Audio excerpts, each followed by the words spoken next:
వాక్యాన్ని మనం చదువుకుందాం. పరిశుద్ధ గ్రంథం మన బైబిల్లో 139వ కీర్తన, 139వ కీర్తనలో 23, 24 వచనాలు చదివి సహాయం చేయండి.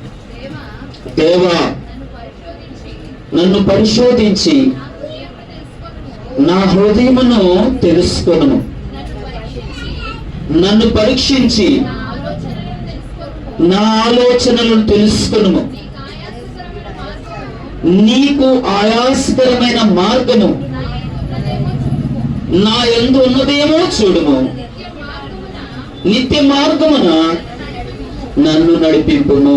దేవునికి స్తోత్రము కలుగును గాక. ప్రియులారా, ఈ చదవబడిన ఒక్క మాట, దీంట్లో 3 మాటలు మనం చూడగలం. ఈ 3 మాటలు ఒక ప్రేయర్ లాగా, ఒక ప్రార్థనగా ఈ భక్తుడు రాస్తున్నాడు. ఈ కీర్తనకాడు ప్రేయర్ లో 3 మాటలు మనం కనిపిస్తున్నాం.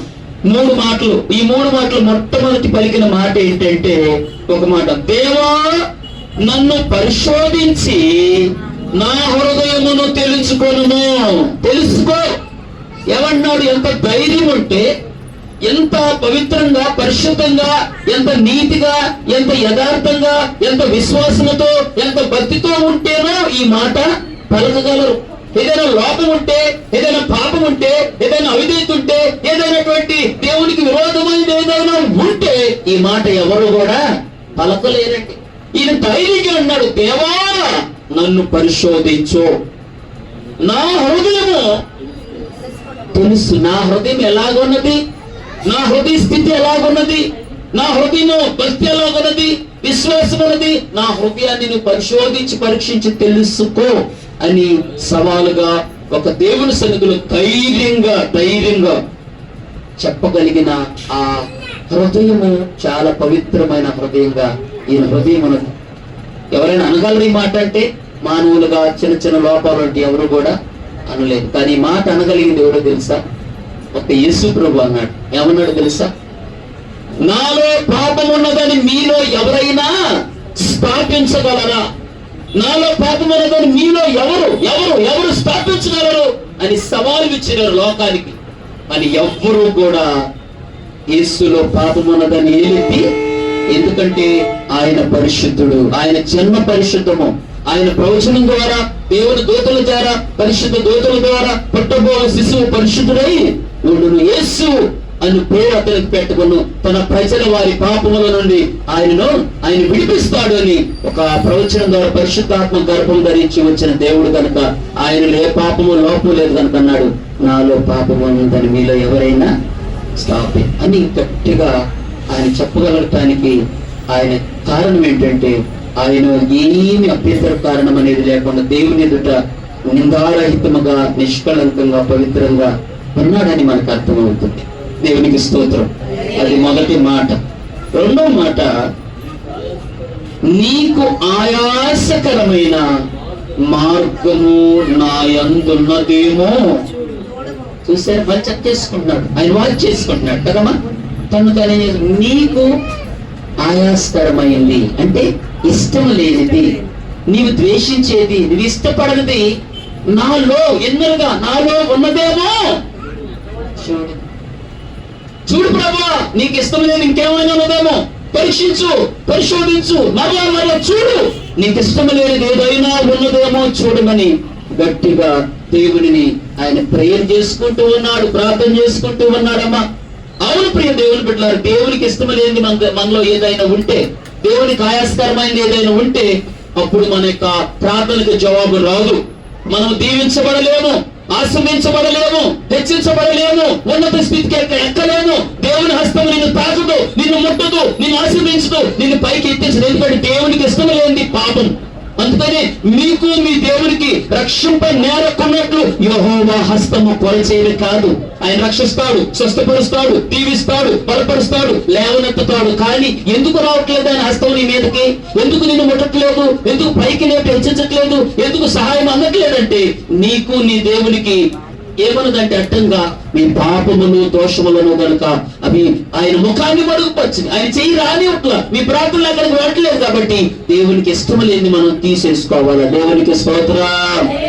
బైబిల్లో దేవునికి ఇష్టం లేనివి లోపల పెట్టుకుని దేవుని వెంబడించిన వారు, ప్రార్థించిన వారు, దేవుని ఆరాధించిన వారు, దేవుని సన్నిధిలో ఉన్నవారు ఉన్నారు. కానీ భక్తి ఎంతవరకే ముగిసిపోయింది, పరలోకానికి చేరుకోలేకపోయారు. దేవుని రాజ్యాన్ని నిత్య మార్గంలోకి నిత్య జీవంలోకి వెళ్ళలేకపోయారు. వారిలో మొట్టమొదటి ఒక వ్యక్తి తెలుసా? మోషే. ఎంతో భక్తి, విశ్వాసము, అద్భుతాలు, గొప్ప కార్యాలు చేశాడు. కానీ దేవునికి ఆయాస్కరమైనది ఒక్కటి ఉంది, మోషే. ఏంటి చెప్పండి? దేవునికి ఇష్టం లేనిది ఆయాస్కరమైంది ఏంటి? ఏమా అయ్యగారు ఆయన గుర్తుందా? వెంకటేశ్వర గారు జ్ఞాపకం. మోషకి ఇష్టం, దేవుళ్ళు ఇష్టం లేని ఏంటి? మోషే కానాన్ దాకా ప్రజలు నడిపించాడు, కానీ కానాన్లోకి వెళ్ళాల. ఏమా సిస్టర్ గారు, ప్రియాంక, దేవుడి సన్నిధికి నడిపించాడు కానీ వెళ్ళాల. ఎందుకని? మోషే ఏంది ఆయాస్కరమైంది? ఏంది మోషేలో దేవునికి నచ్చంది? ఏంది? మంచి సాక్ష్యం చెప్పాడు, అద్భుతాలు చేశాడు, ఇశ్రాయేలు ప్రజలు నడిపించాడు, గొప్ప కార్యాలు. చొరబాటి చెప్పండి. దేవుడు చెప్పింది చెయ్యాల, అన్ని చేశాడు. కానీ ఒక చోటకు వచ్చే స్వచిత్తం చేశాడు. కొంతమంది సొంత ఆలోచనలు, సొంత చిత్తాలు చేసి అన్ని పోగొట్టుకుంటారు, నష్టపోతారు. స్వచిత్తం పోవాల మందుల. నేను జ్ఞానిని కదా నువ్వు అనుకోకూడదు. ఎప్పుడు నీ ఆలోచన, నీ చిత్తాన్ని పక్కన పెట్టు. దేవుని చిత్తానికి నువ్వు రావాల. చూడండి, బైబిల్ సామెతల గ్రంథం 3వ అధ్యాయం అంటాడు, దేవునికి ఆయాస్కరమైనది వచ్చేది. 3వ అధ్యాయం త్వరగా.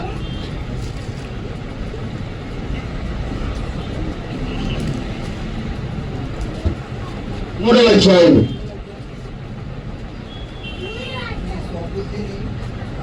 నేను జ్ఞానిని కదా నువ్వు అనుకోవద్దు. ఎన్నో వచ్చిన 7వ వచనం. నేను జ్ఞానిని కదా నువ్వు అనుకోవద్దు. యెహోవా యందు భయభక్తులు కలిగి చెడుతనమును విడిచిపెట్టుము. అప్పుడు నీ దేహమునకు ఆరోగ్యము, నీ ఎముకలకు సత్తువయు కలుగును. దేవుని నామానికి స్తోత్రము కలుగును గాక. 4వ వచనం కూడా చదివినట్లయితే, అప్పుడు నీవు దేవుని దృష్టి అందును మనుషుల దృష్టి అందును దయ పొందుదువు. 5వ వచనం ముఖ్యం. నీ స్వబుద్ధిని ఆధారం చేసుకొనక నీ హృదయము పూర్వకముగా యెహోవా యందు నీ ప్రవర్తన అంతటి మీద ఆయన అధికారమునకు, అప్పుడు ఆయన నీ మార్గములన. అది మన జ్ఞానం అనుకోవద్దు, మన స్వబుద్ధిని ఆధారం చేసుకోకూడదు. దేవుని యందు భయభక్తులు కలిగి దేవుని మీద నమ్మకం ఉంచి పూర్ణ హృదయంతో కనుక నువ్వు ఆయన వెంబడిస్తే నీ మార్గాలన్నింటిలో దేవుడు తోడుగా ఉండి అడ్డులన్నీ తొలగించి మార్గాలను ఏం చేస్తాడు? సరళం చేస్తాడు. ఆ తర్వాత నీ ఎముకలకు సత్తువ, నీ దేహానికి ఆరోగ్యము. హల్లెలూయా. ఎప్పుడు ఆరోగ్యము, ఎప్పుడు నీ మార్గాలు సరళం అవుతాయి అంటే నీవు జ్ఞాని నన్ను అనుకోవద్దు. నీవు దేవుని మీద నమ్మకం ఉంచుకో. నీ స్వబుద్ధిని, నీ బుద్ధిని ఆరాధన చేసుకోవద్దు. దేవుని ఆధారం చేసుకో. దేవుని మీద నమ్మకించు. భయభక్తులు కలిగి ఉంటే దేవుడు ప్రియులారా నీకు ఆరోగ్యం ఇస్తాడు, ఎముకలకు సత్తు ఇస్తాడు, నీ మార్గాలను సరే. అందుకని అంటున్నాడు, నీకు ఆయాస్కరమైంది ఏదైనా ఉన్నదేమో అంటున్నాడు. ప్రియులారా బైబిల్లో చూస్తే మోషేలో దేవునికి ఆయాస్కరమైంది ఏంటంటే ఒకటే, మోషే ఆ బండతో మాట్లాడు అంటే కొట్టాడు. అంతేదమ్మా. ఒకసారి కొట్టమన్నాడు, రెండోసారి ఏమన్నాడు? వినేటప్పుడు శ్రద్ధగా కనుకపోతే ఏ పొరపాటు జరుగు. వినేటప్పుడు ఏం చేయాలా? మొన్న ఒకసారి అక్క నేను కూరలో ఉప్పేసాను, ఉప్పే బాగని చెప్పింది ఒక ఆమె. చికెన్ బిర్యానీ చేశారు, ఒక 50 మందికి చేశారు. ఆమె ఏం చేసింది? ఈ బాగా వేసేనన్న మాట మర్చిపోయి ఏ లేదు కావాలని తీసుకొచ్చి ఏం వేసింది? అంత ఉప్పేసి. తీరా కూర్చుని వాళ్ళకి తినటానికి ఏమైనా ఉందా? డబల్ అయిపోయింది. ఏమైంది? ఒక మాట వినటం లేని ఉప్పే బాకంటే ఉప్పేసింది, ఉప్పే లేదు అనుకున్నట్టే ఇంటి లోపం. కొన్నిసార్లు చాలా నష్టాన్ని గురి చేసిందండి. వినటం చాలా శ్రద్ధగా వినాలా. దేవుని మాటలు కూడా శ్రద్ధగా వినకపోతే కొన్ని నష్టాలకు మనము గురువుతో ఇబ్బంది పడాల్సినటువంటి పరిస్థితి వచ్చింది. ఇక్కడ కూడా కొట్టమంటే, మాట్లాడమంటే కొట్టాడు. కొట్టేటప్పుడు కూడా రెండు, ఒకటి అవిధేయత, రెండవది ఏంటంటే నోటి పాప. ద్రోహులారా, ద్రోహులారా అని దేవుని ప్రజలను ఏం చేశాడు? నోటి పాప. అప్పుడు దేవుడు అన్నాడు, మోషే నీవు నా పరిశుద్ధ నామంలో సన్మానించలేదు, నా ప్రజలను దోహులారన్నావు కాబట్టి నీవు పాలు తేనెలు ప్రవహించు కానాను దేశమును చూస్తావు కానీ అందులో నీవు ప్రవేశించలేవు చెప్పి మోషే రిజెక్ట్ అయిపోయాడు. కారణం ఆయాస్కరమైన ఏదో అవిధేయత. ఒకటి చాలండి, ఒక్కటి మనం దేవునికి దూరం చేస్తాం. ఏది ఉంచుకోకూడదు మనకు. రెండో మాట, బుద్ధి కలిగిన కన్యకులు పరలోకానికి వెళ్ళలేకపోవటానికి కారణం ఏంటి? బుద్ధి లేని వాళ్ళలో దేవునికి ఆయాస్కరమైన గురించి ఏం చెప్పండి? జాగ్రత్త లేకపోవటం, అలర్ట్ గా ఉండకపోవటం. చిన్న చిన్నవే. 5 ఎత్తపట్టడానికి 5 విడవబట్టడానికి కారణం ఏంటమ్మా? అందరు రెడీ అయ్యారు, అందరు నిద్రపోయారు, అందరు లేచారు, కానీ వారు ముందు జాగ్రత్తలుగా నూనె, పరిశుద్ధాత్మను నూనె ఇంకా వాళ్ళు అధికంగా అదే వాళ్ళు. ఇంకో మాట ఏదో తెలుసా? ఇశ్రాయేలు ప్రజలు 40 లక్షల మంది ప్రజలు బయటకు 6 లక్షల కాల్బలం బయటకు వచ్చి ఇద్దరే వెళ్ళారంట కానానికి. వారిలో నవ్వుదైతే ఏంటండి? ఒకటి, వారిలో చాలా ఉన్నాయి అపవిత్రులుగా ఉంటారు, దేవునికి ఇష్టం లేని ఇవన్నీ ఆయాస్కరమైన. వీటిని తొలగించుకుంటేనే రేపు మనం కూడా పరలోకంలో వెళ్ళగలం. అందుకని అంటున్నాడు, ప్రభువా నీకు ఆయాస్కరమైంది ఏదైనా ఉంటే నాగానండి తను తాను పరీక్షించాలి. చివరి మాట అన్నాడు. చివరి మాట చదివి సాయం చేయండి, ముగించుకుందాం. చివరి మాట ఏమన్నాడు? 3వ మాట ఆయన కాదమ్మా, 139వ కీర్తన, దేవా నీ నిత్య మార్గమున. అది ఇంకా నడిపింపు ఎవరికి అప్పగించుకున్నాడు? తన ఆలోచన లేదు, తన ఉద్దేశం, తనకు దేవుడు ఎట్ట నడిపిస్తే దేవుడు ఎటు వెళ్ళమంటే తెలియడు, ఏం చేయమంటే ఇక తన ఆలోచన, తన బుద్ధిని, తన జ్ఞానమును పక్కన పెట్టి, దేవా నీవే నా దిక్కు, నీవే నన్ను నడిపించయ్యా, నడిపించు పాటలోనికి వచ్చాడు. నడిపించు నానా నడి సంద్రమున దేవా, నవ జీవన మార్గమునా ఆత్మ సరింపా, నడిపించు నానా. ప్రార్థించటం మానితిని, ప్రభువాక్యం వదిలించిని, ప్రపంచ నటులలో ప్రావీణ్యత సంపాదించి బలహీనుడు. ఇప్పుడు నేనేమయ్యాను? బలహీనుడు అయిపోయింది. నా సద్బుద్ధి నా తిరిగి తినంత బలహీన అయిపోయాను. లోతైన జలముల్లోనికి నీ చిత్తంలోనికి నడిపించమని భక్తుడు ఎవరు రాశాడు? కొన్ని చక్కని పాట మాసిలమని గారు రాశాడు. దేవుని నడిపింపుకు మనం అప్పగించుకుంటే ఆయన మరణం వరకు నేను విడవకుండా ఆనాడు చేడు వరకు కొట్టుకు నడిపిస్తాడు. అలాగ మనను కూడా ఈ భక్తుల అనుభవంలో ఆయాస్కరమైన దేవాన్ని పరీక్షించయ్యా, ఆయాస్కరమైన తీసివే, నన్ను పరిశోధించిన హృదయాన్ని తెలుసుకుని నేను ఈ మార్గములో నిత్యజీవాన్ని నడిపించమని ప్రార్థించుకుని మనం నడుస్తున్న మంది నడిపిద్దాం. అట్టి కృప పరిశుద్ధాత్ముడు మనకి ఇచ్చును గాక. మంచిది, ప్రార్థన చేసుకుందాం. అందరూ కూడా తల ఉంచినట్లయితే ప్రార్థన చేసుకుందాం. మహాపరిశుద్ధుడైన తండ్రి, ప్రేమగల ప్రభువా, నీ నామమున స్తోత్రములు, వందనాలు. ఈ రోజునైనా నీ సన్నిధిలో మేమున్నాం. ఇప్పటి వరకు నీ వాక్యాన్ని విన్నామునైనా, నేను స్తుతించావు నాయన.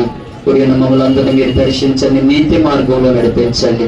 అవును ప్రభు, భక్తులైనటువంటి కీర్తనకారుడు దావీదు, దేవా నన్ను పరీక్షించి పరిశోధించి నా హృదయాన్ని తెలుసుకున్నాయన.